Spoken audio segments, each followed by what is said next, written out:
Დაალაპარაკა იმაზე, რომ ვიზა ლიბერალიზაციამ შეუწყო ქვეყნიდან მიგრაციას ხელი. სტუმართან ერთად გავაგრძელებთ ამ და არა მხოლოდ ამ თემაზე საუბარს. ნიკოლოზ ალავიძე, ჯეოქესის მრჩეველი და ეკონომიკის მინისტრის ყოფილი მოადგილე გვერდება. მოგესალმებით, მადლობა რომ ხართ ჩვენთან სტუმრად. თქვენ როგორ აღიქვავთ აი ამ ნარატივს, რაც გვესმის ბოლო რამდენიმე დღის განმავლობაში ჯერ იყო ირაკლი კობახიძის ასე ვთქვათ შეფასება იმაზე, რომ ვიზა ლიბერალიზაციის შემდეგ ქვეყნიდან წავიდა ბევრი ადამიანი, მაშინ როცა ისინი შეიძლებოდა დარჩენილიყვნენ ქვეყანაში და სამუშაო ზალაში მიეყვეთ მონაწილეობა, რაც ნაკლებ სავარაუდოა, იმიტომ რომ ამის არანაირი დადასტურება ყოველ შემთხვევაში ეკონომიკური არ გვაქვს, რომ მათი დარჩენით ეკონომიკა უფრო გაძლიერდებოდა და შემდეგ იყო ასევე მოცნების ერთ-ერთი წევრი თუ არცები ნინო წილოსანის განმარტება, რომ ვერ გავიკეთს სწორად ირაკლი კობახიძის განცხადება და სინამდვილეში ის გულისხმობდა, რომ ემიგრანტებს ქართული ოცნებას თავაზობს გასამაგებულ ეკონომიკას იმისთვის, რომ დაბრუნდნენ, მაშინ როცა მაგალითად ევროპის ქვეყნების ეკონომიკები იზრდებიან 9%-ით, რაც ასევე სპეკულაციურ შედარება არის. არც აქვს ადგილი ამ შედარებას თუ ეკონომიკური თვალსაზრისით ვიმსჯელებთ. თქვენ როგორ აღიქვამთ, რის რაზე არის გათვლილი ეს განცხადებები? მე გამიჭირდება შევაფასო ეს გათვლა რაზეა და როგორ არის, იმიტომ აშკარად მეტაფიზიკის და ზოგადად მეცნიერებისთვის ცნობილი და გრძელდება ეს შეფასებები. ვეცდები უფრო რომ ჩვენთვის გასაგებ ადამიანურ ხალხურ მოკვდავ ენაზე ავხსნათ ჩემთვის გასაგებ ჩემი მეგობრებისთვის და ვისთვისაც მეტნაკლებად საინტერესოა რას ვიტყვი სიბიზნესის ისას რა ქვია სისულელისას ამ ნაწილზე იმიტომ რომ ეკონომიკურად ჩვენი ქვეყანა ისტორიულად აი ბოლო 30 წლის განმავლობაში, როცა მოვიპოვეთ საბოლოოდ ეს დამოუკიდებლობა, რომელიც ბოლომდე ვერ გამთავისუფლდით მაინც ამ მარწუხებისგან ამ ბოროტ იმპერიის, მეტნაკლებად დავიწყეთ ჯანსაღი და ადამიანური და დოლათის შექმნა, მას შემდეგ რაც ჩვენ ძალიან მყარად დაგვიდგნენ ჩვენი დასავლელი პარტნიორები, ეს იყო ამერიკის შეერთებული შტატები და ევროპის ქვეყნები და ევროკავშირი მთლიანობაში, ცალ-ცალკე და ერთიანობაში. და რა თქმა უნდა რამოდენიმე აზიური ქვეყანა, მათ შორის იაპონია და ასე შემდეგ. თუმცა აზიური ქვეყნებიდან ძალიან შეზღუდულია რეალური დახმარების საკითხი თემაზე მაქვს საუბარი. ეს ყველა ქვეყანა, ვისი წყალობითაც, ვისი ძალიან უანგარო დიდი დახმარებითაც ჩვენ ფეხზე დავდექით მეტნაკლებად დავიწყეთ რაღაცა ცივილური სამყაროს ნაწილად ჩამოყალიბება, ყველა იზიარებს რაღაც ღირებულებებს, რომელიც მთლიანობაში მოყალიბდა იმ ინსტიტუციური ცვლილებები და რეფორმებით, რომელსაც საქართველოს შეუერთდა და მეტნაკლებად მივყვებოდით რაღაცა ეფექტურობით. რაღაც ნაწილში კარგად, რაღაც ნაწილში ჩამორჩენით, მაგრამ ბოლო 2 წლის განმავლობაში აი ამ მოვლენებმა რადიკალურად გაანულა ყველა ეს ცდელობა და ახლა ეს პროპაგანდისტული მანქანა, რომელიც ასე დაიქოქა და ასე ამუშავდა და ევროკავშირი და ევროკავშირის ეკონომიკა სტაგნაციაშია, ღატაკდება, ვერ იზრდება, საწყლები შიმშილით კვდებიან და ჩვენ ვიზდებით ესე სტაბილურად 4 ნიშნა და 5 ნიშნა და 8 ნიშნა ციფრებით, ძალიან მარტივად რო ვთქვათ, არასასიამოვნო, არასასარგებლო პროპაგანდის ნაწილია. არაფრის მომტანი არ არის არავისთვის, არც მოკლე, არც საშუალო და გრძელვადიან პერიოდში და ჩვენ უკვე მივედით იმ ნაწილზე, რომელიც უკვე პირდაპირ გაგებით დამაზიანებელი ხდება ამ ქვეყნის თითეული მოქალაქისათვის. არ მაქვს საუბარი იმ პატარა ჯგუფზე, რომელიც თავის თავს რაღაცა ჰარმონიულად და კარგად გრძნობს. იმიტომ რომ იყვებება ზუსტად აი ამ ბედნიერის დიდ. ესეთი ტერმინი არის და რას მინდა რომ კონკრეტიკაზე მივიდეთ, ხო? ანუ ვიზა ლიბერალიზაციის და უვიზო რეჟიმის შემოღება არ ნიშნავს მარტო ჩემი, თქვენი და ნებისმიერი სხვა საქართველოს მოქალაქის შეუფერხებელ გადაადგილებას ევროპის ნებისმიერ ქვეყანაში, რომ იქ ან საქმე გავაკეთოთ, ან რაღაცა ახალი სიახლე ვნახოთ, ან მეგობრები ვნახოთ, ან ჩვენი ნათესავები, მშობლები და ასე შემდეგ ვნახოთ, ვინც დიდი ხანია იქ გადახვეწილია და შრომობენ, რომ აქ ოჯახები შეინახონ. ეს არის უშუალებელი შესაძლებლობა, რომ ჩვენ მივიღოთ განათლება, მივიღოთ ახალი კონტაქტები, ვისწავლოთ რაღაცა სიახლე, რომელსაც მე აქ დავნერგავ და აქ გამოვიყენებ და ამითიც ივსება ჩვენი ეკონომიკა. ევროკავშირთან ვაჭრობის მოცულობა ჩვენი დღითი დღე წლიდან წლამდე იზრდება, განსაკუთრებულად ლიბერალიზაციის და ვიზა ლიბერალიზაციის და განსაკუთრებულად აი ამ ღრმა და ყოვლისმომცველი თავისუფალი ვაჭრობის შეთანხმების შემდეგ დღესდღეობით დღესდღეობით პირველ კვარტალში თითქმის 2 მილიარდს მიაღწია, მაგრამ გასული წლის მონაცემების სტატის 4 მილიარდს აღემატებოდა ეს ვაჭრობა. თუ შევადარებთ და ეს ჩვენი სავაჭრო ბრუნვა, რა თქმა უნდა, უფრო მეტია იმპორტი და უფრო ნაკლებია ექსპორტი, თუმცა ექსპორტიც უკვე მზარდია, იმიტომ რომ ევროკავშირში ექსპორტის მზარდობა ნიშნავს იმას, რომ ჩვენ ნელ-ნელა სწავლობთ ცივილიზებული სამყაროს მოთხოვნების დაკმაყოფილებას, რაც საშუალო და გრძელვადაში უნიკალური შესაძლებლობაა. და ამით შეგვიძლია რაღაც რისკების დივერსიფიცირება გავაკეთოთ, იმიტომ ვიცით, რომ ეს არის თითქმის 500 მილიონიანი ბაზარი და მაგრამ არა მარტო 500 მილიონიან ბაზართან გვაქვს ჩვენ ცუდომა ამ ჩვენი თავისუფალი ვაჭრობის შეთანხმებით, გარდა ევროკავშირისა გვაქვს ასევე თურქეთთან, ჩინეთთან და აი საბოლოო ჯამში ვკრავთ თითქმის 2.5 მილიარდიან ბაზარს, როცა ჩვენ ვსაუბრობთ ჩვენი ჰაბის გამოყენების პერსპექტივაზე ჩვენი ქვეყნისთვის, ამ ნაწილშია ყველას სჭირდება ევროკავშირის ბაზართან მეგობრობა და ურთიერთობა. ჩვენ ვაკვირდებით თურქეთი უკვე რომ რაღაც სერიოზულ ნაბიჯებს დგავს, რომ ევროკავშირიც უფრო მოდუნდა მასთან ამ ურთიერთობების ნაწილში, რაც თუ ევროკავშირმა თურქეთთანაც დაუშვა ვიზო მიმოსვლა, ჩვენთვის ეს უკვე ძალიან სერიოზული პრობლემა გახდება, უშუალოდ ამ ქვეყანასთან ჩვენი ვიზო ჩვეულებრივი პირადობის მოწმობით გადაადგილებისას. თუმცა ეს ჯერჯერობით თეორიის და რაღაც საშუალოვადიანი პერსპექტივაა, კონკრეტულ ჩვენს პერსპექტივაზე რო ვისაუბროთ. ამ ნაწილში ესეთი დაძაბვა, ესეთი ნარატივი, რომელიც უკვე რაღაც გადაწყვეტილების დონეზე მიმდინარეობს და იმედი მაქვს, რომ უბრალოდ მოეგებიან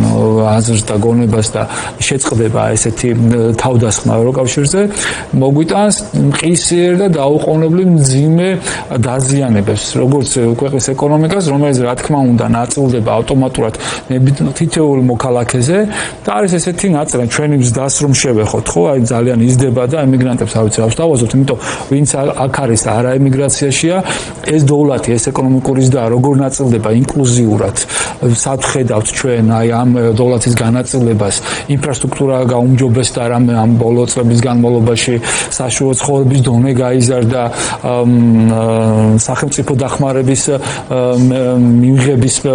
მიღებთა ბენეფიციართა რაოდენობა მცირდება, სიღატაკე შემცირდა, განათლების დონე გაიზარდა, ელემენტარული საშუალო თუ მაღალი თუ ჯანდაცვის სისტემა გაუმჯობესდა და თუ აი რამეში როგორ ითარგმნება ეს 9-7%-იანი ზრდა ეს პროცენტული სახით რომ ავიღოთ, მაგრამ უფრო გასაგები რომ გავხალოთ, მოდი აბსოლუტურ ციფრებზე ვისაუბროთ. ეს 7%-იანი ზრდა, რომელიც მოსალოდნელია და საერთაშორისო სავალუტო ფონდს დაადასტურა და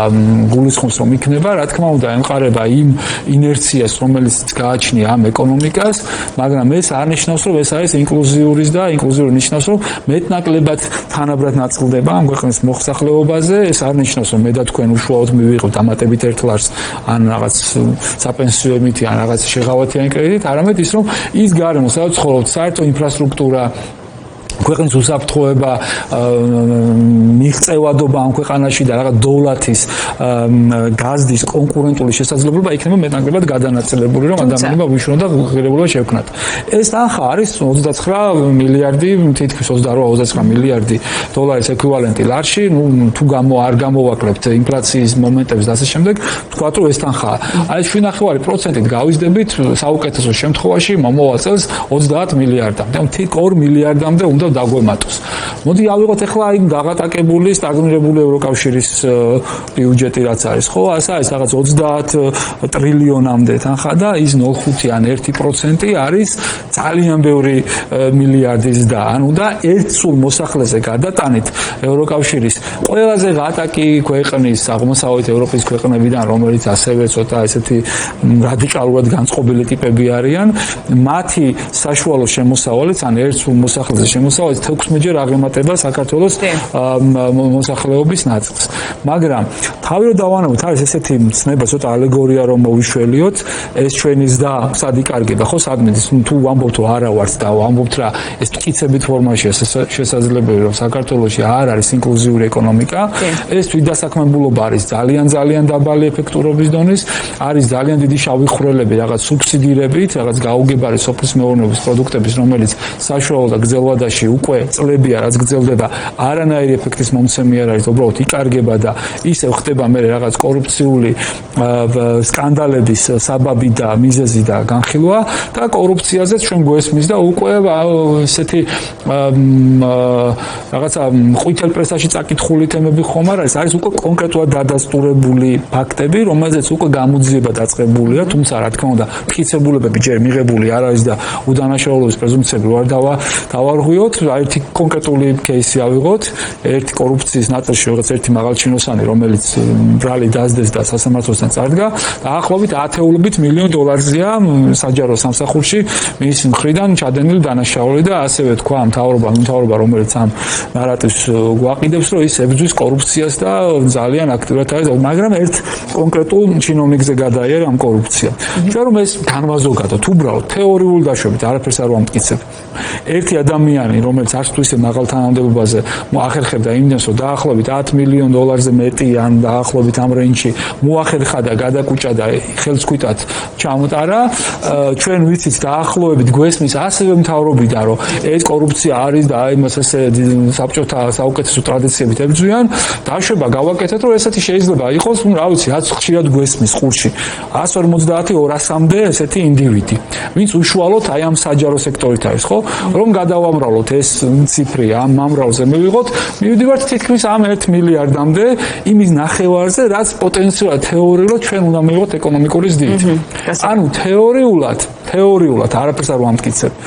ეს აქტივობა, ეს ეკონომიკური ზრდა ახმარდება ისევ ამ ჩtildeოვან გაუგებარ ეკონომიკას და ესეთი ტერმინი არის ანგელოზების წილი კონიაკის წარმოებლებში, ისაც ორთქლდება და წლების განმავლობაში დაძველებასაც იკარგება ამ აორთქლებულ ნაწილს ქვია ანგელოზების წილი. ჩვენ შემთხვევაში ჩვენ შეგვიძლია ამ აორთქლებულ ბიუჯეტს დავარქვათ ეშმაკების წილი. და ეს ეშმაკების წილი უბრალოდ იზრდება. და ეს რეალობაა. გასაგებია, მეორე მხრივ, გავიგეთ, რომ სავალუტო ფონდი გვეუბნება, რომ წელს 7%-ის ფარგლებში გვექნება ზრდა. 7% თავისთავად რამდენადაც კარგ მაჩვენებლად არ უნდა ჭრედეს, მაინც ცოტაა საქართველოსნაირი ეკონომიკისთვის, იმიტომ რომ ჩვენ თქვით, რომ ყველაზე ღარიბი ევროკავშირის წევრი ქვეყანას კი ჩვენზე ბევრად მინიმუმ 10-ჯერ დიდარია. შესაბამისად 7%-იანი ზრდაც კი არ არის ამის განმაპირობებელი, რომ ჩვენ მალე დავეწევით. მიუხედავად ამისა, ეს არის წელს. შემდეგ პერიოდში საერთოდაც ნორმალიზება არის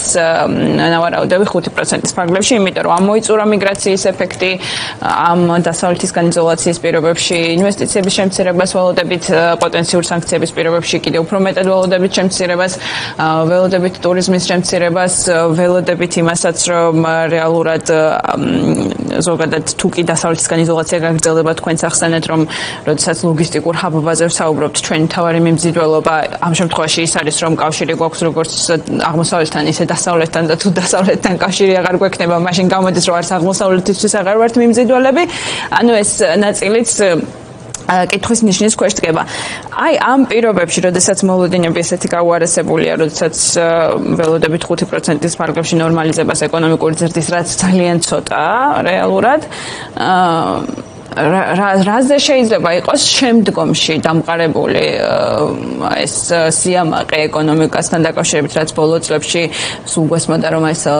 ხელისუფლების პოლიტიკამ განაპირობა ასეთი ზრდა, მაშინ როცა კარგად ვიცით, რომ უმეტესწილად ომის ეფექტმა განაპირობა ხშირ შემთხვევაში, რაზე შეიძლება იყოს შემდგომში უკვე აგებული ეს ნარატივი თქვენი აზრით, ან საერთოდ რა შეიძლება იყოს საამაყო ასეთ ეკონომიკაში? კიდევ ერთხელ, აი როგორც დასაწყისში ვთქვი, ვერანაირი ადამიანური, ლოგიკური, თუნდაც ესეც ფანტაზიური ახსნა ამ ყველაფრის არ გვაქვს, თუნდაც ის, რომ აი ეს ბოლო 2 წელიწადზე მეტის აი ამ საშინელი საძარელი ომიდან გამოწვეული ეფექტი ჩვენ რომ ესე წყალებში შევიზილეთ, ეს იყო ძალიან დიდწილად ჩვენი ეკონომიკის მამოძრავებელი და ეს ეფექტი ილევა.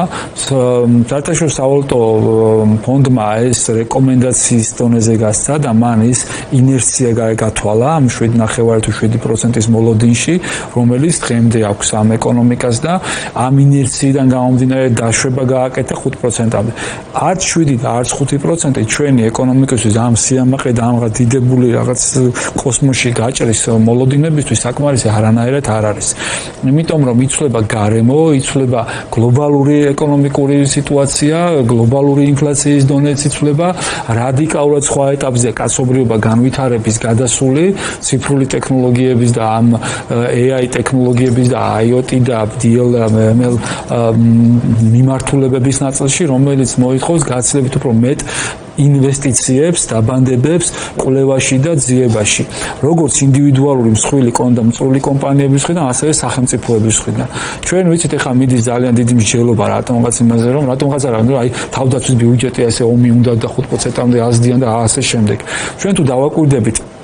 ბოლო 50 წლის ისტორიას კაცობრიობის განვითარების დაახლოებით 30-40 წლის წინ თავდაცვის ბიუჯეტი ნებისმიერი განვითარებული ქვეყნისთვის შეადგენდა 70%-მდე თანხას მათი ბიუჯეტისას. ეს იმიტომ იყო, რომ ცნობილი გამოთქმიდან, ხო, თუ გინდა მშვიდობა ემზადე ომისთვის, civis pacem parabellum, ამ პრინციპით მეორე მსოფლიო ომის მერე შეშინებული იყო და ვიღაცა ძლიერ შეუძლია დაგერცეს შენ თავზე და შენ თავი ვერ დაიცვა, ამის გამო ეს გაყვა, მაგრამ ოქროს სტანდარტის დასრულების შემდეგ და დიდი ეკონომიკური რეფორმის შემდეგ 80-იან 70-იანის ბოლოს 80-იანებში დოლარის საერთაშორისო ვალუტად გამოცხადების შემდეგ ეს ეკონომიკება ნელ-ნელა დაიწყეს სულ ამ მიმართულებით და ბიუჯეტი გადანაწილდა, ამ ნაწილში გაიზარდა თავდაცვის ხარჯების შემცირება, გაიზარდა სოციალური დაცვის, ჯანდაცვის, მეცნიერების და კვლევის და ასე შემდეგ და სხვა დოვლათის, სოციალური დოვლათის შექმნის ხარჯები და ასე ჩამოყალიბდა დღემდე ეს ნაწილი. ახლა თუ ჩვენ დავაკვირდებით, ნებისმიერი განვითარებული ეკონომიკის ბიუჯეტი გაზრდილია მნიშვნელოვნად როგორც კომპანიების კვლევის და ძიების ნაწილზე. დიდი კომპანიების ნაწილში მათი EBITDA საოპერაციო მოგების მინიმუმ 4-დან 6%-მდე მერყეობს ეს თანხა, რაც ძალიან დიდი თანხა აბსოლუტურ მონაცემებში. ჩვენ ბიუჯეტზე მაგალითად 20 ჯერ დიდი არის საშუალო ტექნოლოგიური კომპანიის R&D-ს და შესაბამისად ამ ქვეყნების ინდივიდუალურ ქვეყნების ნაწილში ძალიან დიდია. ეს არის მიმართული პირდაპირ განათლებაზე და ჯანდაცვაზე, მოქალაქეების მენტალურად კარგ მდგომარეობაზე, რომ ისინი რაღაც ინფრასტრუქტურას იყოს, რომ გაახდენ ადამიანები უფრო პროდუქტიულები და ეფექტიანები და ეფექტურები. ჩვენ ამ შემთხვევაში პარალელურად რას ვაკეთებთ? რომ ჩვენ გვინდა რომ ამ 5%-იანი აბსოლუტური ციფრით, როგორც ვთქვით, თითქმის 2 მილიარდიდან, საიდანაც 1 მილიარდი ეშმაკების წილია, გვინდა რომ ყველაფერი გავაკეთოთ, ინფრასტრუქტურაც ჰქონდეს კარგი, ომი გამოუცხადოთ, ომი რა, დიპლომატიური ომი, მოდი ასე ვთქვა და ჩავიკეთოთ ცივილური სამყაროსგან, საიდანაც ჩვენ შეღავათიანი დახმარება შეგვეძლო მიგვეღო და ასევე ემოციური და ინტელექტუალური დახმარებას ვიგებთ, განვითარებულიყავით, ამაზეც უარი ვთქვა და ჩვენი თვე გავვითარდეთ, გავაგრძელოთ ის უპასუხისმგებლო ხარჯვა, რაღაც გაუგებარ სუბსიდირებულ პროექტებში, გავაგრძელოთ ეს უპასუხისმგებლო უხარისხო ინფრასტრუქტურის შექმნა რაღაც კითხვის ნიშნიანი კომპანიებთან მიმართებაში ამ რაღაც გაუგებარი ტენდერებით, რომელიც დონორებიც აღარ აყავს, ვინც ამ ნაწილში შემოდიოდნენ და მიუხედავად იმისა, რომ მათ მძიმე რეგულაციები ჰქონდათ, მაინც რაღაცა იპარებოდა მნიშვნელოვანი ხარვეზები. ხო ვიცით, გამქრალი ხიდები, გაწელილი გზები და ასე შემდეგ. ძალიან ცოტა დრო დაგვრჩა და მოკლედ რომ შევაჯამოთ თქვენი მოლოდინები როგორია ამ ფონზე, ანუ რამდენად ფიქრობთ, რომ რა პერიოდში ფიქრობთ, რომ საგრძნობი გახდება ეკონომიკური პრობლემები? თუ ამ რეჟიმში გაგრძელდა და არ მოხდა რამე ესეთი განსაკუთრებული ზებუნებრივი სასწაული ყველანაირი გადაჭარბების გარეშე და ამ ადამიანების ჯგუფმა, რომლებიც მართავენ, რომელსაც ძალაუფლება აქვს ხელში, მოპყრობილი არ შეცვლიან რადიკალურად ამ მიდგომას, თუ არასოდეს არ არის გვიან, ყოველთვის შეიძლება რაღაც შეცდომის აღიარება, არ არის კაცი, რომელიც სხონდეს და არ ასწოდოს, თუ ეს რადიკალიზმი მათი მხრიდან ესე არ გადაიხედება და არ მოხდება, მაშინ ჩვენ გვაქვს კონკრეტული ვადები, ვიცით რომ ევროკავშირის შიგნით რაღაცა დიალოგია და რაღაც გადაიწია ოქტომბრის ბოლომდე და ახლობებით საბოლოო გადაწყვეტილებებმა, იმედი მაქვს რომ ამ დრომდე რაღაცა დრო გვაქვს რომ განვიტვირთოთ, რაღაცა გადავხედოთ ჩვენს ღირებულებებს, ამასთანავე ჩვენ დამოკიდებული ვართ გარე ძალიან მნიშვნელოვან ფაქტორებზე, 50-დღიანი ულტიმატუმის იწურება სექტემბრის დასაწყისში ეს რეგიონში რაღაცა მნიშვნელოვანი ცვლილებების მომტანი შეიძლება იყოს, თუ აი ამ პროცესების, პარალელური პროცესების მიუხედავად დარჩა ეს და ამ ძალმომრეობა უფრო გაადიდდა, გაიზარდა,